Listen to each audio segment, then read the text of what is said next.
Land that helicopter, or you'll be arrested. That's what the self-appointed HOA sheriff screamed while a rescue helicopter circled above my property trying to save an injured child. Clipboard in one hand, fake badge in the other. Linda Greaves planted herself right in the middle of the landing zone as if her imaginary HOA airspace law mattered more than a kid's life. The rotor wash whipped her hair into a frenzy. But she just stood there barking threats about illegal air traffic while paramedics begged her to move. Neighbors shouted, cameras rolled, and a boy's breathing got weaker by the second. She thought she was enforcing order. In reality, she just lit the fuse on her own destruction. A chain of events that would bring SWAT, the FBI, and her entire crooked HOA empire crashing down. By the way, where are you watching from? And what time is it right now? 3 months before Linda Greaves tried to stop Amadevac helicopter with nothing but a clipboard and her own delusions. It was just a quiet Tuesday morning. The Kindoff, Arizona morning where the sun was already glaring down with that dry, merciless heat by 8 a.m., cicadas, buzzed like, static in the mesquite trees, and the air smelled faintly of wet earth from the garden. For a while, I could almost pretend life was simple again. I was out in the orchard with my kids, Josh and Emily, tending to the peach and dapple trees my late wife Claire had planted before she passed away. Claire is to say, these trees will grow along with the kids, so they'll always have something to come home to. I'd promised her I'd keep that orchard alive no matter what. 12 years old and growing like a weed himself. Had the garden hose aimed like he was putting out a fire, making sure every route got its share. Emily, 9, sat cross-legged in the grass near the sprinkler, letting the spray tickle her toes and giggling as she tried to catch water droplets in her hands. The sound of their laughter mixed with the hiss of the irrigation line. It was one of those moments you wish you could bottle up forever. That was when the peace shattered. "Excuse me, sir." "Daniel Price, I presume." The voice was harp, nasal, and carried the smug confidence of someone who thought she was the law. The judge and the executioner all rolled into one. I turned toward the driveway and saw her, a woman in her early 50s, marching across my lawn like she was leading a parade no one else had agreed to join. She was dressed in khaki slacks, a pale blue blouse buttoned all the way to her chin, and a wide-brimmed visor.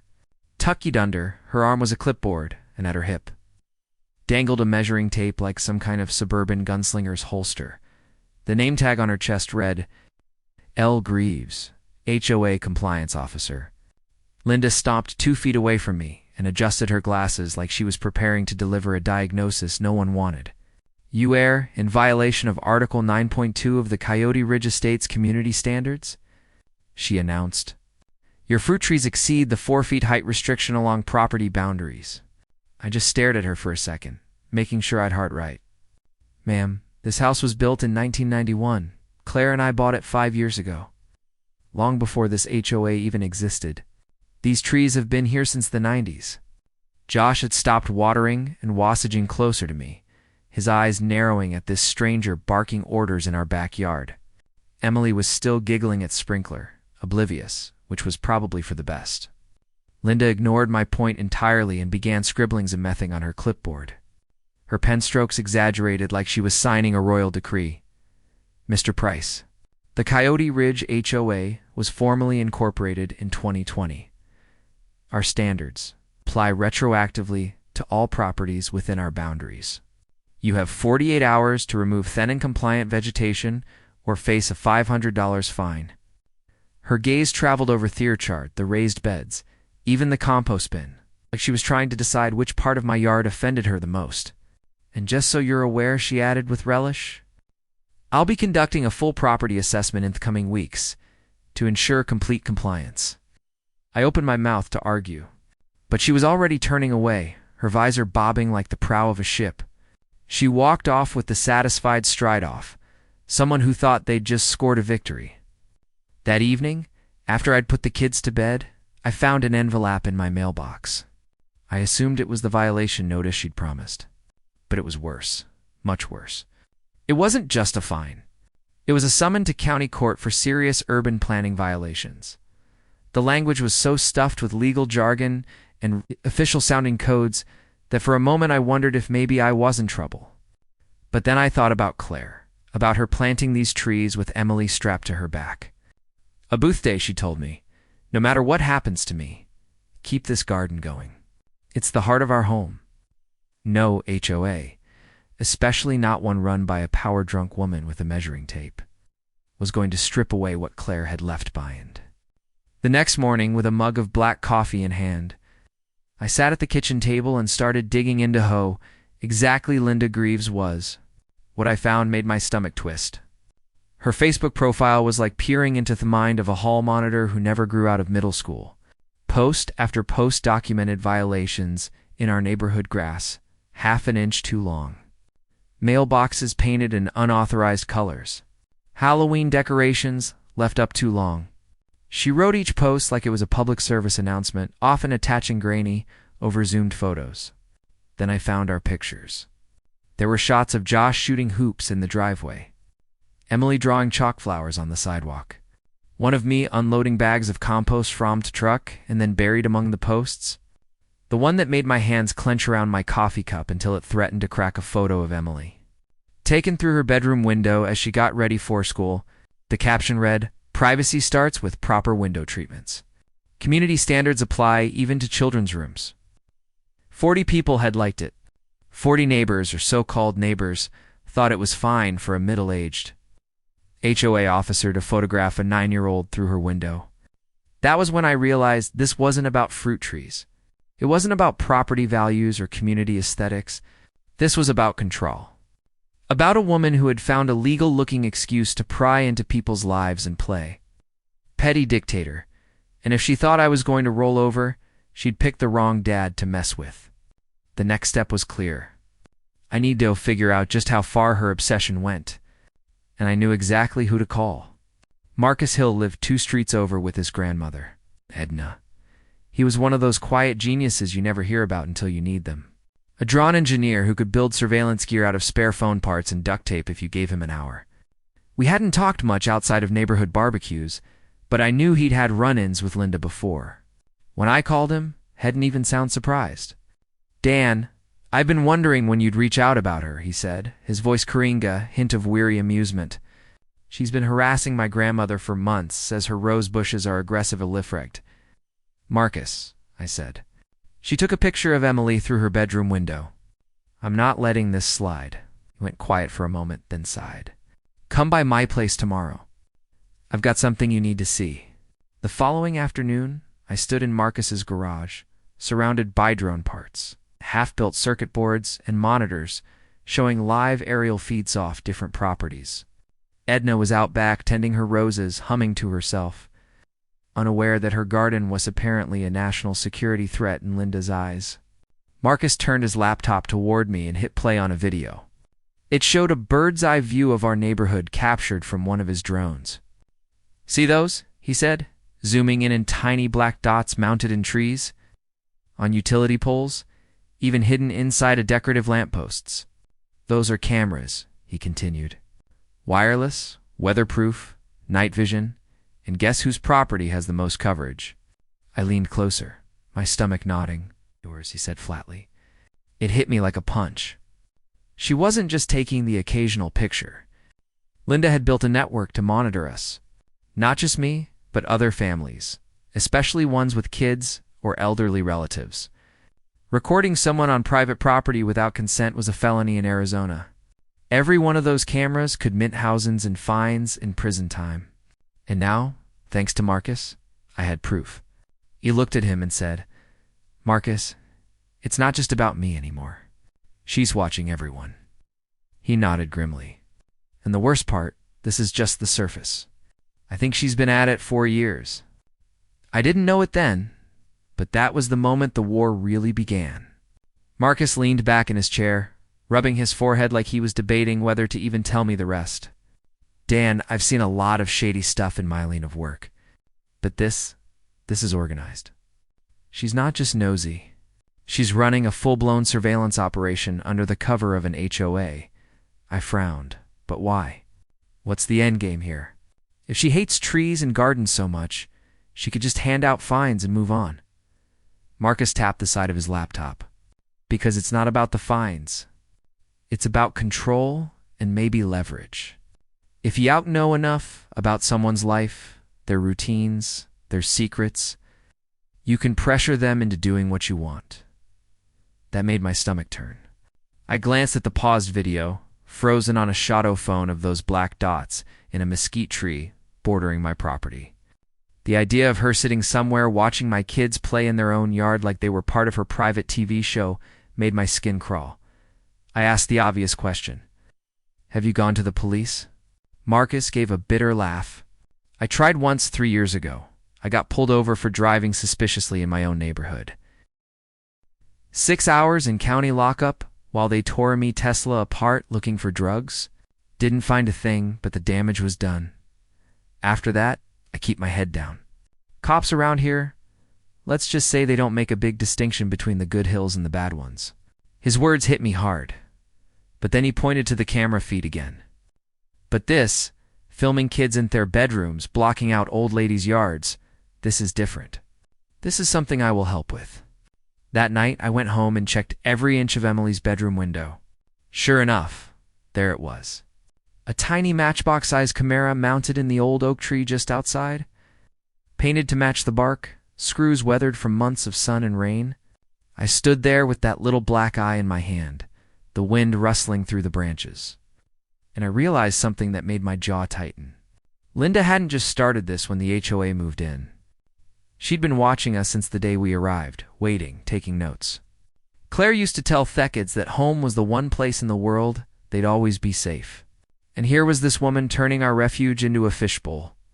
I called Marcus at 7 the next morning.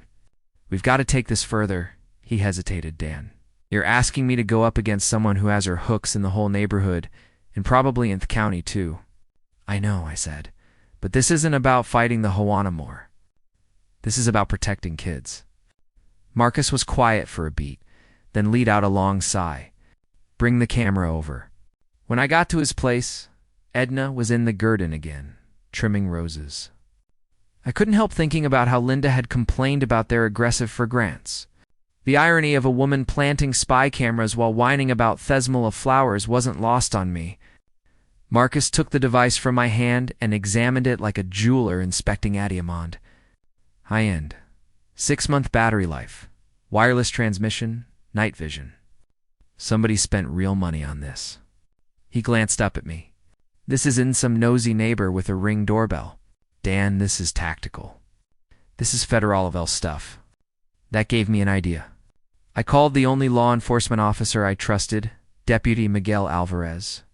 We'd gone to high school together, played on the same football team.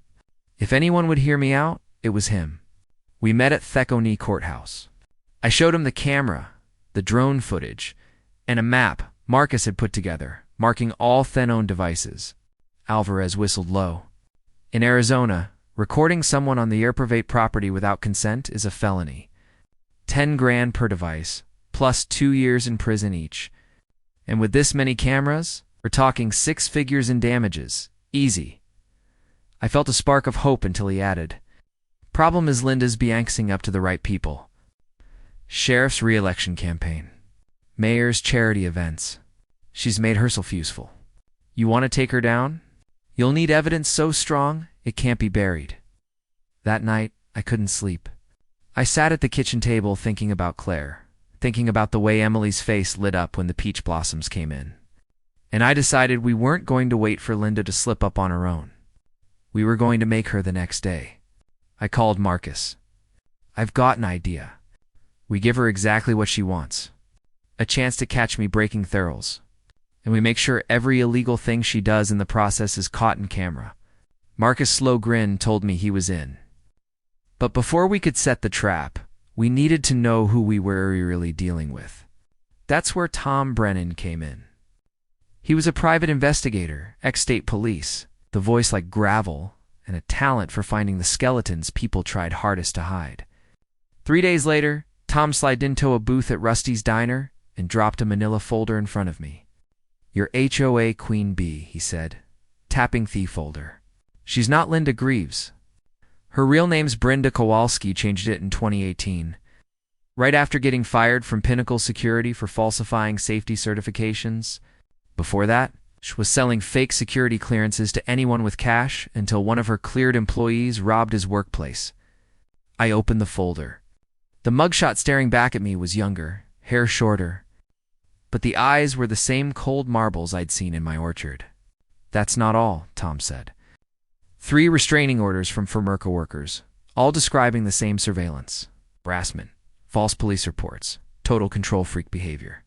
And you might want to sit down for this. The HOA treasurer, Martha Kowalski, that's her mother. I froze mid-page turn. "You're telling me her mom is on the board?" Tom nodded. "Sweet old lady. Probably doesn't even know. Her daughter's been using her financial credentials to skim from the community fund. 34 grand gone over the last year and a half. Phantom invoices, fake maintenance bills." I closed the folder, my mind racing. If this was true, and with Tom's track record, I didn't doubt it then. Linda or Brenda, or whatever she wanted to call herself, wasn't just a petty tyrant. She was a career criminal who'd found a gold mine in HOA leadership, and I had just decided I was going to shut her down for good. That night I sat in the kitchen staring at Tom Brennan's folder like it was a loaded weapon. Inside were documents that could blow Linda Brenda out of the water. Her fake name, her story of harassment, the embezzlement trail so clear you could follow it with your finger, but as damning as it all was, it still felt like holding a grenade without the pin pulled. If I wanted this to stick, I needed the one person who could turn that grenade into a precision strike. Martha Kowalski, Brenda's own mother. I'd seen Martha at HOA meetings, small, soft-spoken, always knitting in the back while her daughter barked orders. She looked like the Kindoff woman who sent you home with a slice of pie, not the kind who knew she was enabling a felony. I took a deep breath and dialed her number. She answered on the 3rd ring, her voice gentle but cautious. "Mrs. Kowalski, this is Daniel Price. I need to talk to you about your daughter. Please, just hear me out before you hang up." There was a long silence. "Mr. Price, if this is about those violations, told Linda she might be a little too forceful, but she doesn't listen to me anymore." "It's not about the violations," I said quietly. "It's a Booth fact that she's been stealing from the community fund, using your financial information to do it." The pause on Thea Thuren was so long, I thought the line had gone dead. When she finally spoke, her voice was shaking. "What are you talking about?" I told her everything Tom had found. The name change, the fake security job, the embezzlement, their restraining orders, the part where her sweet knitting circle reputation had been used as a shield for her daughter's crimes. She listened in stunned silence, only breaking in to say, "I wondered where she got the money for all that security equipment. She told me she was consulting for other HOAs." By the time I finished, I could hear her quietly crying. "I thought I was helping her get back on her feet," she whispered. "I didn't know I was funding this. I didn't want to twist the knife, but I needed her help. Mrs. Kowalski, if you want this to stop, really stop, I need you to give me access to the HOA's financial records. We can prove what she's been doing, and we can stop her before she ruins more families." The silence stretched again. Then her voice grew stronger. "You're right. I've been making excuses for her for years, but this has gone too far. Tell me what you need me to do." By midnight, we had a plan. Martha would quietly copy the HOA's records for the last 2 years. Marcus and I would use the data to match her fake invoices to the embezzled funds. And if all went well, we'd have a package so airtight, the sheriff himself cowled and bury it. But Linda must have smelled trouble in the air because the very next morning she escalated. I was making breakfast when Josh came running in. "Dad, there's a cop in our driveway taking pictures of the house." I stepped outside and froze. Standing there with a camera the size of a lunchbox was a stocky man in a Navy uniform complete with a shiny badge on his chest. Next to him was Linda, pointing at my garden bed sand, the orchard like a real estate agent showing off a fixer-upper. The man noticed me and squared his shoulders. "Sir, I'm Chief Security Officer Travis Hammer with the Coyote Ridge HOA Enforcement Division. We're conducting a security assessment for potential violations." I looked closer. The badge was generic with HOA police printed on what looked suspiciously like label maker tape. His uniform was a mashup of surplus tactical gear and khaki cargo pants. And the patrol car parked at the curb was a decommissioned Crown Vic, painted to look like a police cruiser, complete with a light bar. "Mr. Hammer," said. "Last I checked, HOAs in Arizona don't have police powers. What agency exactly employs you?" Linda stepped forward before he could answer, her voice smug as ever. "The HOA has contracted Hammer Security Services to enforce compliance. Officer Hammer has full authority to investigate violations and issue citations." Travis puffed his chest like a bantam rooster, but I saw the flicker of uncertainty in his eyes. 3 days later, that rooster nearly cost someone their life. Marcus called me in a fury. "Don, they blocked my grandmother's umbuncle. Edna had been having chest pains." Marcus called 911. But when the ambulance tried to reach their house, Travis had parked his fake cruiser across the narrow street and refused Tomov. Demanding proper HOA transport permits, the paramedics had to park 2 blocks away and haul the stretcher on foot. Edna was lucky she survived the delay. I don't remember my exact words still, Marcus, but they ended with, "They've crossed a line." When Linda announced an emergency community safety meeting that evening, I made sure to be there. The room was packed more people than I'd ever seen. At one of these HOA dog and pony shows. Linda stood at the front with Travis looming behind her. Sheklik threw a PowerPoint presentation filled with grainy surveillance photos of my kids playing in the yard, me working in the orchard, all labeled as security concerns. Then she made her biggest mistake yet. From the back row, Judge Patricia Monroe stood up. She's a county court judge with the kind of presence that makes lawyers sweat. "Ms. Greaves," she said evenly, "what legal authority do you have to conduct surveillance on private citizens and obstruct emergency medical services?" Travis stepped forward. "Ma'am, HOA security has broad powers under community covenant enforcement protocols." Patricia cut him off with a smile that could strip paint. "Mr. Hammer, impersonating a police officer is a 3rd-degree felony in Arizona, punishable by up to 10 years. Would you like to explain your training and certification?" The room went dead quiet. Travis went pale. Linda started to speak, but Patricia held up her hand. "Furthermore, blocking an ambulance is a federal crime. I suggest you both get lawyers." For the first time since this nightmare began, I saw something in Linda's face I'd never seen before. Fear, and I knew this was far from over. But the tide was starting to turn.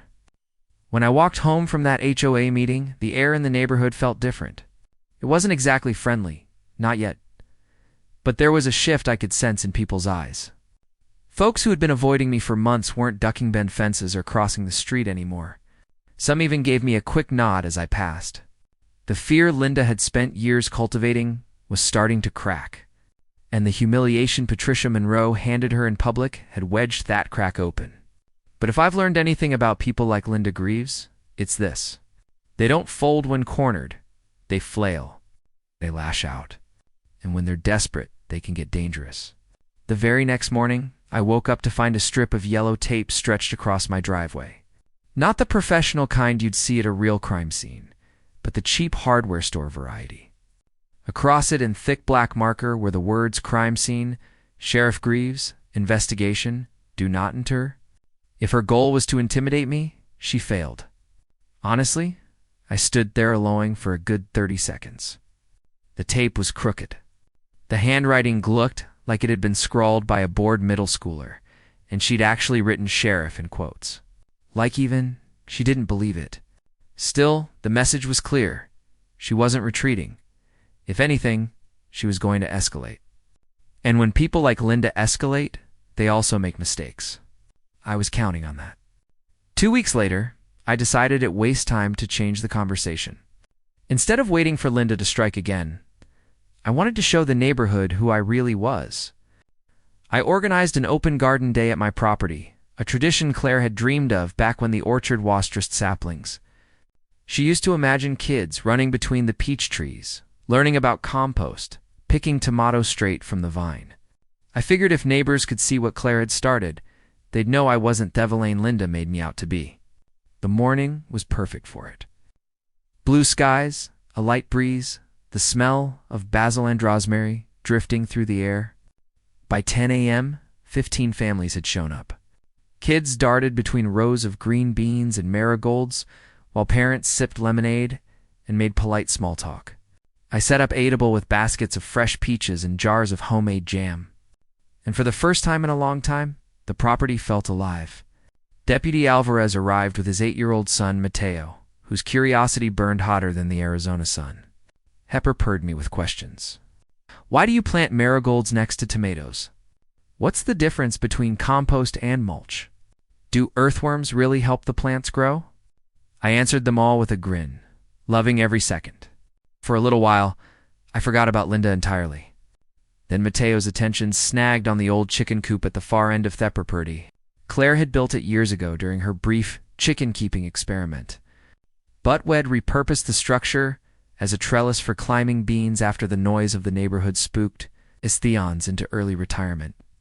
The wooden frame was still there, peaked roof, weathered beams about 8 feet tall. Mr. Price, can I climb up there to take pictures of the whole garden for my school project? Mateo asked, ice-bright. I hesitated. The beams were old, sun-bleached, and not exactly engineered for human weight.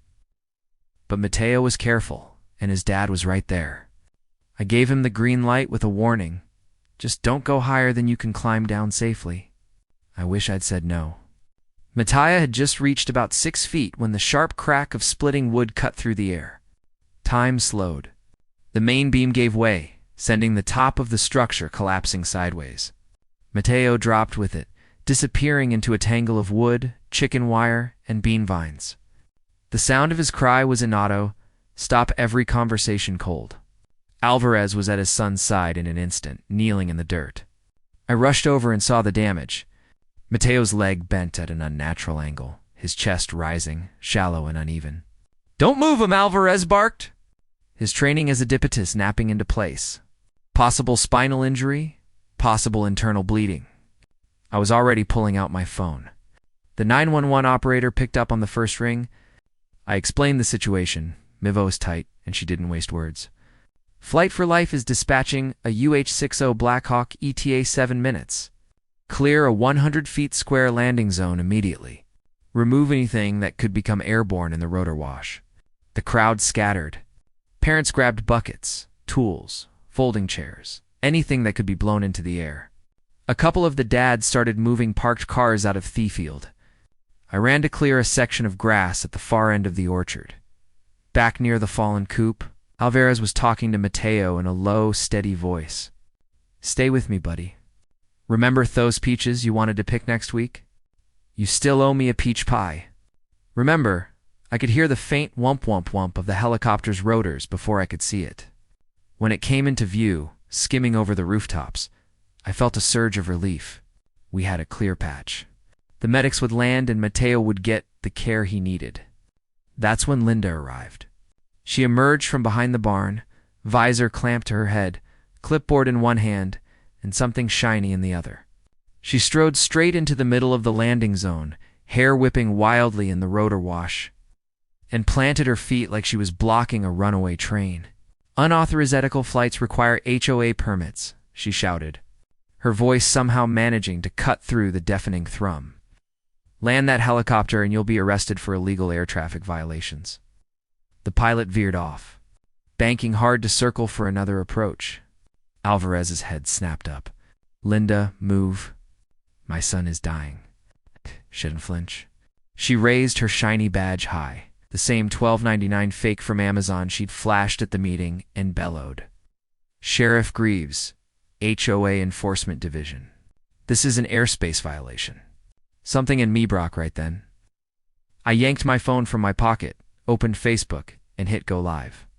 This is Linda Greaves, I told camera, pointing straight at her. Blocking a rescue helicopter from landing to save an injured child.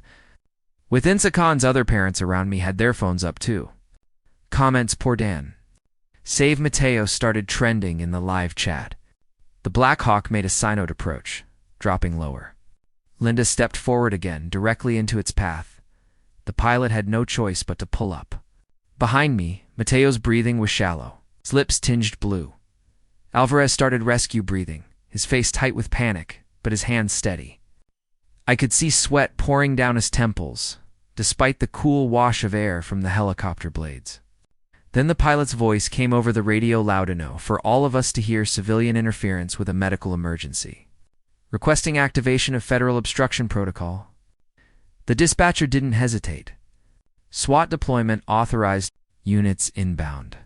Somewhere, in the distance, faint at first, came the rising wail of sirens. Linda's head swiveled, and for the first time, I saw uncertainty flash across her face. Maybe it was the phones pointed at her from every angle. Maybe it was the parent screaming for her to get out of the way. Or maybe it was the realization that she'd just turned herself into a viral villain in real time. But she didn't move. The Black Hawk banked away again. Waiting for clearance, it wasn't going to target until someone physically removed her from the zone. Alvarez kept working on Mateo, his voice from shouting over the noise. The smell of jet fuel hung heavy in the air. And then the sirens got louder. Black armored vehicles rolled into view, their tires kicking up dust. The lead SUV bristled with antennas, lights flashing red and blue. In seconds, they were on the property, doors swinging open. Agents in felt tactical gear fanning out like a scene from an action movie. Linda still stood there, visor askew, badge in hand, shouting something about constitutional rights and community airspace. She had no idea her little kingdom was seconds saw away from collapse. And I had a front row seat. The black SUVs stopped in a perfect line, their doors bursting open in sync. The dust swirled around them as boots hit the ground. A dozen agents in tactical gear moved with military precision, rifles slung but ready. Ice locked on the woman standing in the middle of the landing zone like a deranged scarecrow. Leading them was a tall woman with a face carved from granite. Her name tag read Commander Torres. And even from 30 feet away, you could tell she wasn't the type to raise her voice unless she meant it. "Ma'am," Torres called out over the rotor thump, her tone carrying the weight of absolute authority. "Step away from the landing zone immediately." But Linda wasn't done performing. She took one bold step closer to the helicopter, thrust her badge toward Torres, and shouted, "I am the duly elected sheriff of this community. You are parked in violation of HOA Regulation 12C. I demand to see your permits." The absurdity of the moment will have been comical if a child wasn't lying behind us. Struggling to breathe, Torres didn't blink. She flicked her fingers, and two agents closed in from either side. A third stepped forward to inspect Linda's badge. He held it up so everyone could see, and then announced in a voice loud enough to carry over the helicopter, "This is a plastic cosplay badge purchased from Amazon for $12.99. Ma'am. You are not a law enforcement officer. You are currently obstructing a federal medical emergency." A ripple of gasps swept through the crowd of parents. You could see the moment Linda's face cracked, the smug mask faltering, replaced by something twitchy and uncertain. Still, she tried one more line. "I demand to speak to the manager of the FBI." That was it. The agents flanked her, lifted her neatly by the elbows, pulled her out of the landing zone as she shrieked about her jurisdiction. The Black Hawk touched down in a controlled burst of rotor wash. The medics poured out, moving like a choreographed drill team.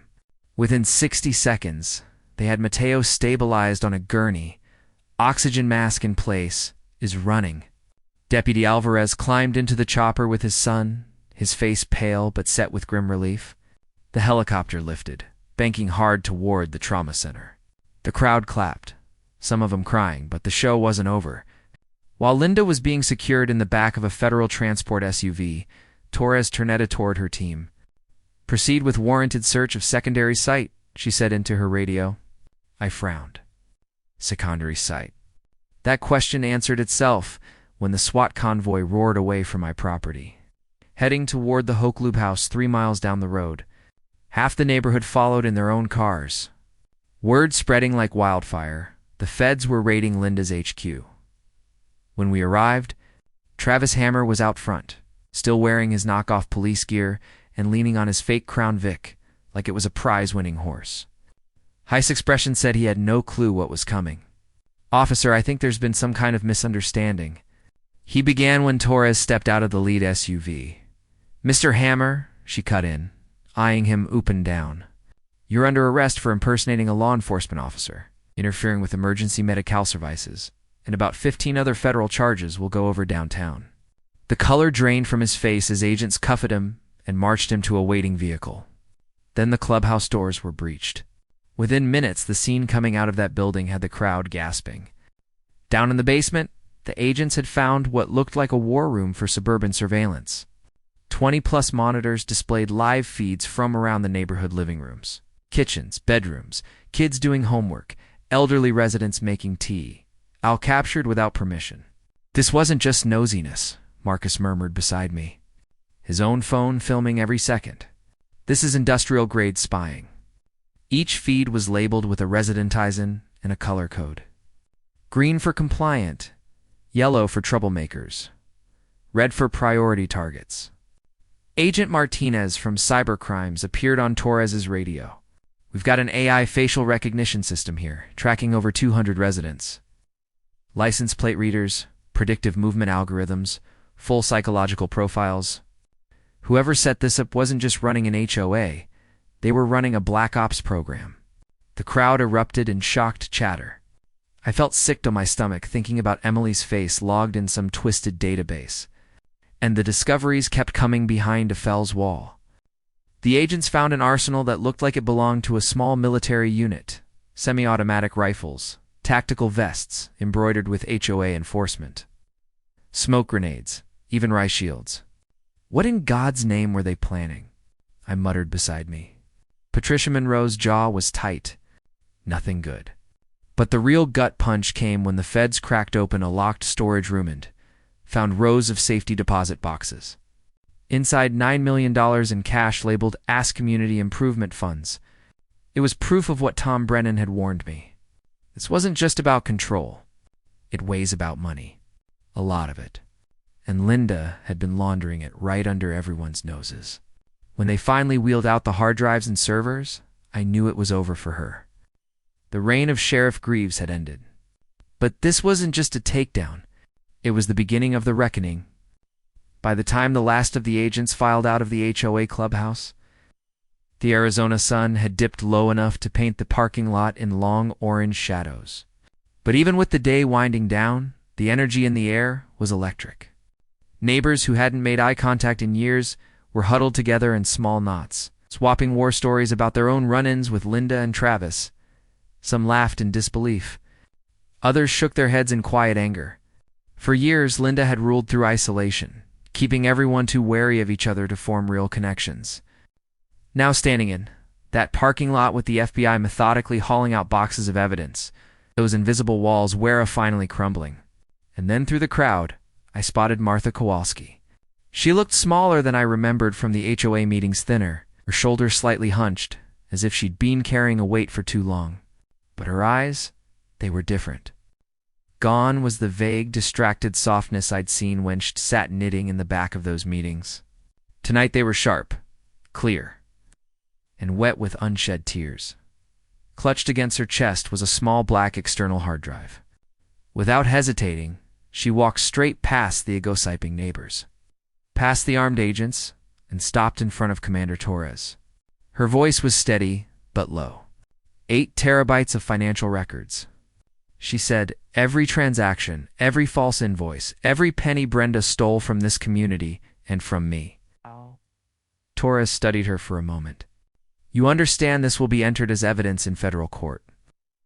Martha gave a small, almost imperceptible nod. I do. She's my daughter. Commander Booch is sick. I've spent years telling myself she'd get better if I just kept supporting her. All I did was give her more rope to hang herself and everyone else. Her jaw tightened. That stops now. You could feel the air shift. The people closest to them had gone silent, watching this tiny woman, the mother of so-called Sheriff Greaves, severed the last tie of loyalty in public. Even the agents paused for a second as if they knew this was more than just the handover of a hard drive. It was a breaking point. Torres took the drive carefully. You've done the right thing, Mrs. Kowalski, for the community and for yourself. While the data team began tagging and cataloging Martha's evidence, more discoveries spilled out of the clubhouse basement. One of the agents emerged carrying a large black binder labeled E-net block letters. Operation Clean Sweep. He laid it open on the hood of Akar for Torres to see. From where I stood, I could read some of the pages. Each one was a dossier on a differential in the neighborhood names. Photos, home addresses, work schedules, personal details. There were bullet points outlining their weaknesses. Illnesses, marital problems, financial struggles, and beneath that, escalation strategies, fabricated violations, anonymous complaint calls, staged security incidents to justify HOA intervention. 47 families were listed, and there at the very top of the stack was my page in bold red letters. It read, Primary objective, apply maximum psychological pressure. Leverage family vulnerabilities. Target during emotional low points for highest effectiveness. There were notes about Claire's passing, the orchard, even Emily's shyness at school. They'd turned the most personal, painful parts of my life into ammunition. I felt my hands clenched so tightly that my nails bit into my palms. Patricia Monroe, standing beside me, caught sight of my face and touched my arm. This is exactly why they're going to prison, she murmured. Torres moved from the binder to the hard drives the cybercrimes unit had pulled from the server room. One of her tech agents gave a low whistle. Commander, this network is tied to at least 20 other HOAs across 3 states. Same surveillance receptacles, same financial shell games. Looks like they've been laundering money for years. I stepped closer. So you're saying there are more Lindas out there plenty, Torres replied grimly. But yours was one of the worst. And thanks to your live stream and your friend's drone footage, we've got a case here that's going to make an example out of them. Across the lot, I caught sight of Linda herself. She was seated in the back of a federal transport van, her hands cuffed in front of her. Hair plastered from the earlier rotor wash, the visor was gone. And so was the smug expression she'd worn like armor for years. Her mouth still moved, probably hurling accusations or conspiracies at anyone who'd listened. But no one was paying attention. I wondered if she realized yet that she wasn't going home. This wasn't going to be a slap on the wrist. It's from a friendly local official. She was heading into the federal system, where political connections and fake badges don't mean a thing. Travis Forrest Part was already gone. I'd overheard an agent say he'd spent the entire ride to the station insistent. HOA authority supersedes federal jurisdiction. If there's a man less suited to life behind bars, I haven't met him. By the time the last box of evidence was loaded into unmarked trucks, the crowd still hadn't dispersed. People milled about, making plans to meet for coffee or check in on each other. You could almost see the old neighborhood bonds knitting themselves back together in real time. That was when Patricia found me leaning against me truck. You realize, she said with that sly, lawyerly smile, they're going to start looking to you now. You were the one who stood up first. People remember that. I shook my head. They didn't need a leader. They just need to start looking out for each other again. Patricia's eyes softened. Exactly. And you reminded them how to do it. She paused, then added with a smirk. Also, it's not a bad thing to have a judge as your +1 at block parties. I chuckled. I'll keep that in mind. As the last agents rolled out, taking Linda and her empire with them, I stayed behind for a minute longer. The clubhouse, once her fortress, sat dark and empty, its windows reflecting the fading light. On the drive home, I passed the orchard. The low sun lit the peach trees in a warm golden glow, each leaf backlit like a tiny lantern for the first time in months. I didn't scan the branches for hidden cameras. The only eyes on this property now were the kind Claire had imagined: neighbors, friends, and family. The war, Torres had warned me, wasn't over. If this network was as big as they thought, there were plenty more battles ahead. But here in Coyote Ridge, we'd won the biggest fight. And Linda Greaves, fake sheriff, HOA tyrant, and career con artist, was never coming back. I tightened my grip on the wheel and allowed myself a smile. Tomorrow, I'd go back to tending the orchard. Back to the promises I'd made to Claire. But tonight, I'd let myself enjoy something I hadn't felt in a long time. peace. The next morning, the peace I'd fallen asleep tostal hung in the air, but it felt delicate, like the stillness after a violent summer monsoon. When the clouds haven't quite decided if they're done with you yet. The orchard was drenched in soft gold from the sunrise, duckling to every peach leaf. And for a second, I could almost believe the whole thing had been a bad dream.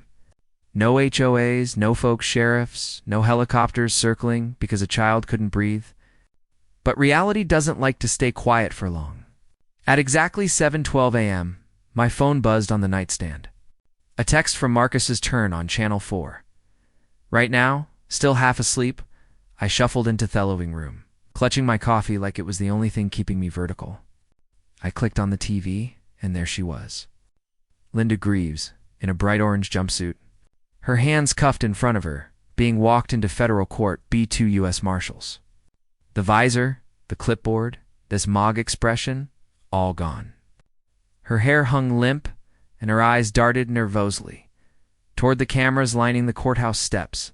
The news anchor's voice was calm, almost clinical. Former Coyote Ridge Hope resident, also known by her legal name, Brenda Kowalski, faces 25 federal charges, including racketeering, wire fraud, money laundering, unlawful surveillance, and obstruction of emergency medical services. Investigators allege she was the leader of a multi-state scheme that defrauded homeowners of more than $50 million over the last 8 years. Whoosher million. I knew she'd been stealing, but hearing that number out loud made my stomach knot. And it wasn't just from us. This was bigger than I dared to imagine. The segment cut to footage from the Raid Me Facebook live feed stitched together with SWAT body cam footage. The chopper finally landing.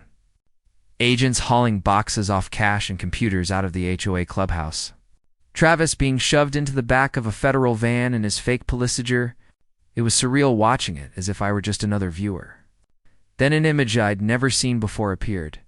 Commander Torres at a press conference standing at a podium flanked by 2 FBI agents in suits. She spoke clearly with the calm weight of someone who knew the scope of what they just accomplished. This operation dismantled one of the most organized and predatory HOA fraud networks in the country. And it started because one resident had the courage to speak up, document everything, and refuse to be intimidated. I froze. She was talking about me. I don't blush easily, but I'll admit I stood there in my living room, coffee halfway to my lips, feeling my ears burn. By the time this segment ended, my phone was a brick of notifications, messages from people I knew. People I hadn't heard from in years, and a surprising number from numbers I didn't recognize. Some were reporters wanting quotes. Others were complete strangers from other states, telling me they were dealing with their own Linda and asking how I'd managed to beat mine. One text in particular stopped me.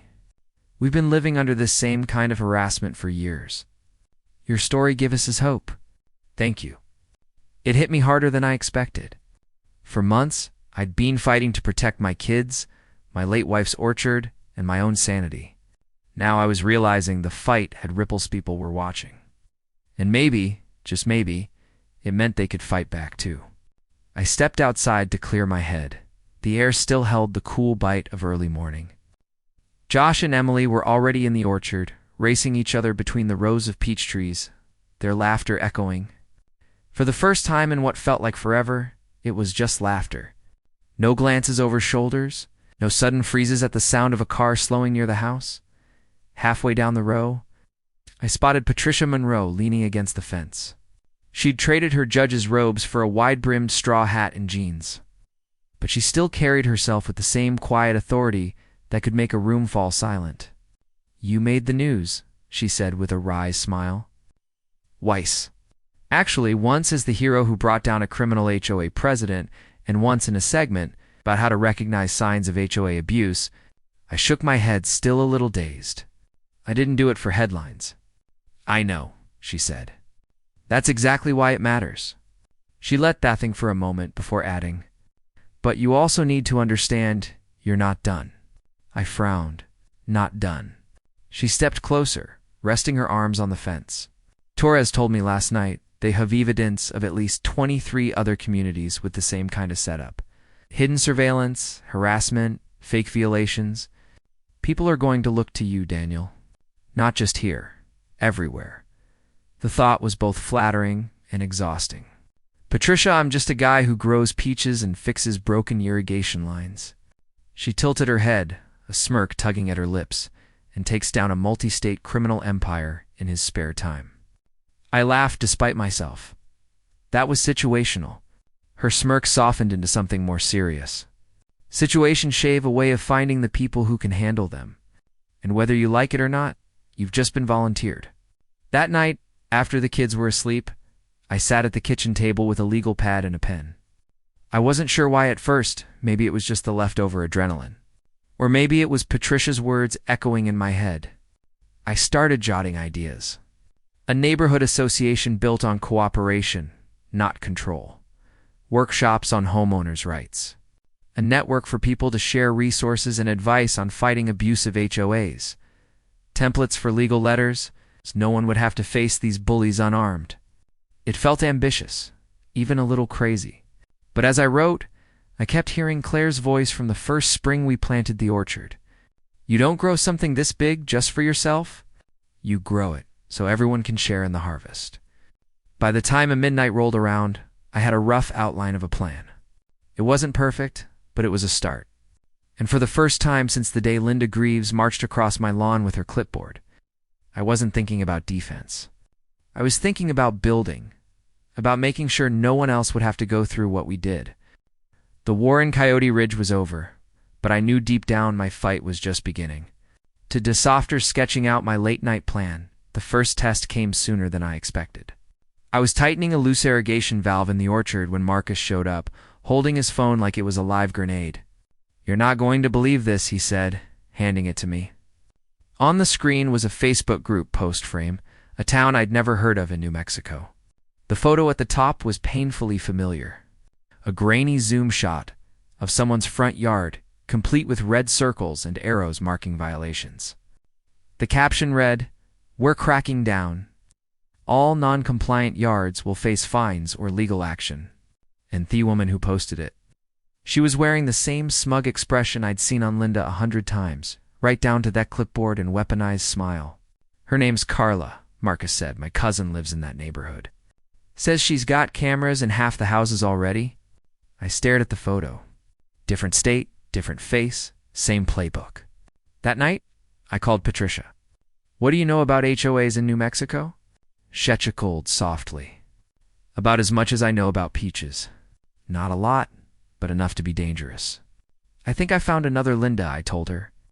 Within a week, I'd been on 3 Zoom calls with residents from other states, people living under their own versions of Coyote Ridge's nightmare. Stories poured in: fines for wind chimes, threats over kids' bikes in the driveway, drones flying over backyards for compliance checks. One man from Colorado said their HOA president demanded to inspect inside people's homes for code compliance. Another from Nevada told me his board had literally padlocked his driveway gate while he was at work, trapping his wife and kids at home. Every single story felt like déjà vu. It didn't take long before I realized my late-night notes weren't just theory anymore. They were a blueprint.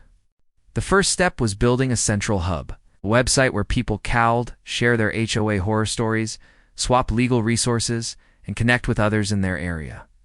Marcus handled the tech side, setting up secure forms and encrypted messaging so folks wouldn't have to fear retaliation.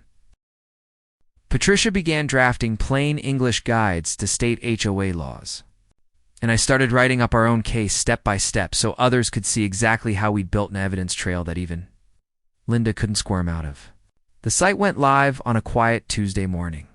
By Friday, we'd had over 2,000 visitors from 9 different states.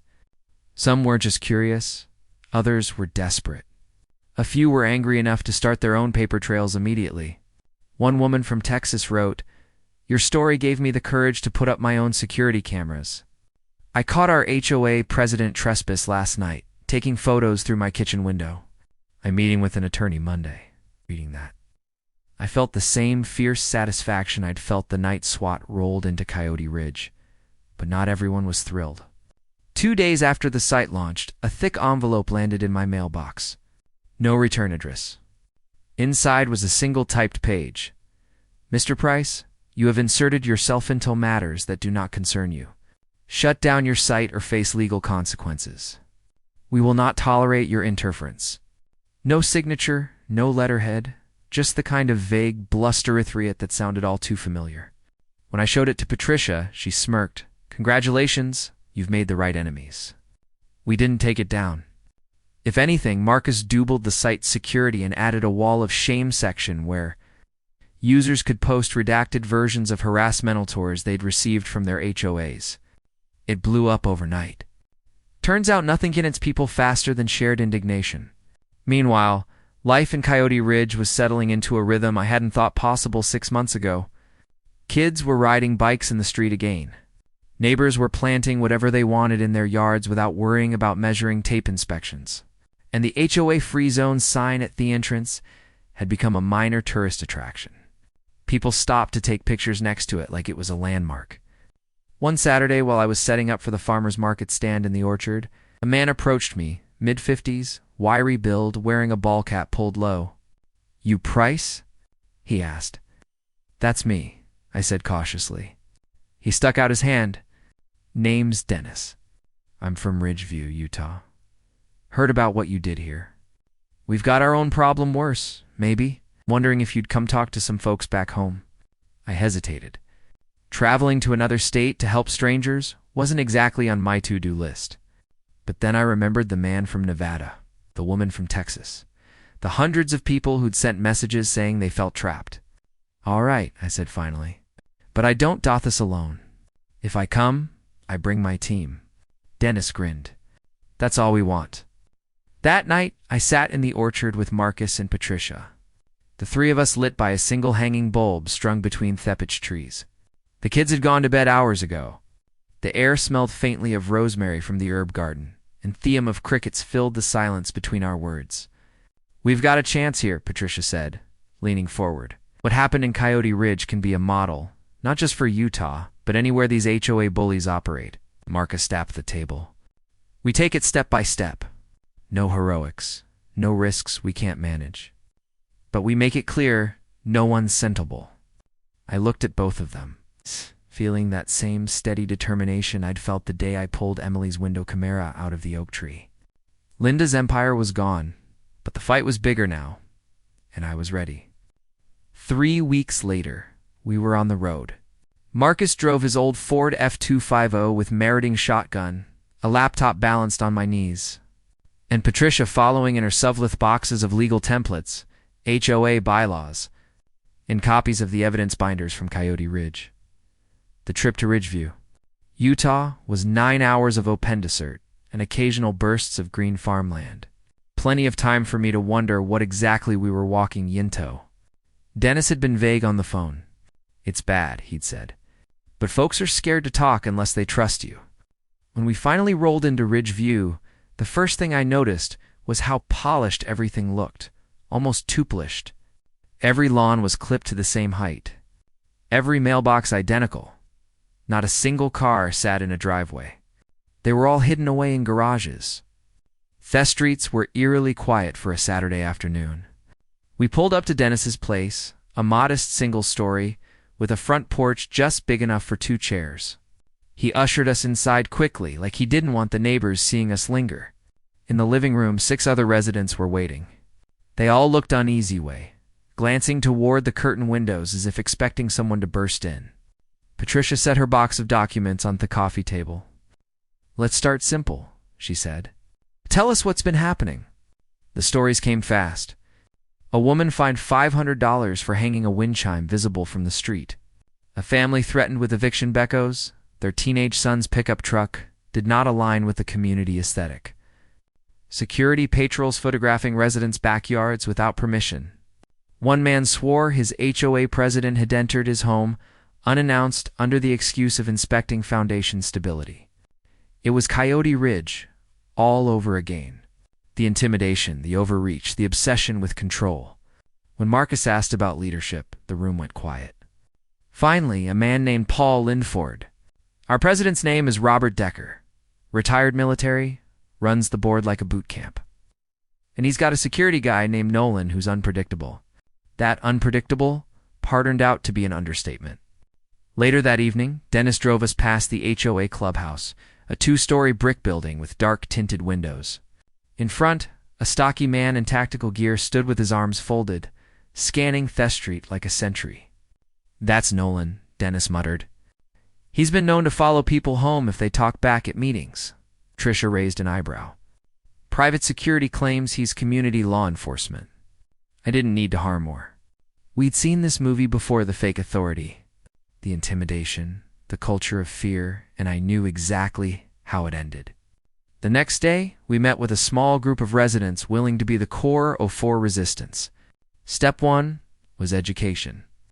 Patricia walked them through their state HOA statutes, highlighting every law Decker's board had been breaking. Marcus set up a secure group chat for communication, and I taught them how to discreetly document incidents. Timestamps, photos, video, witness statements. Evidence is your armor.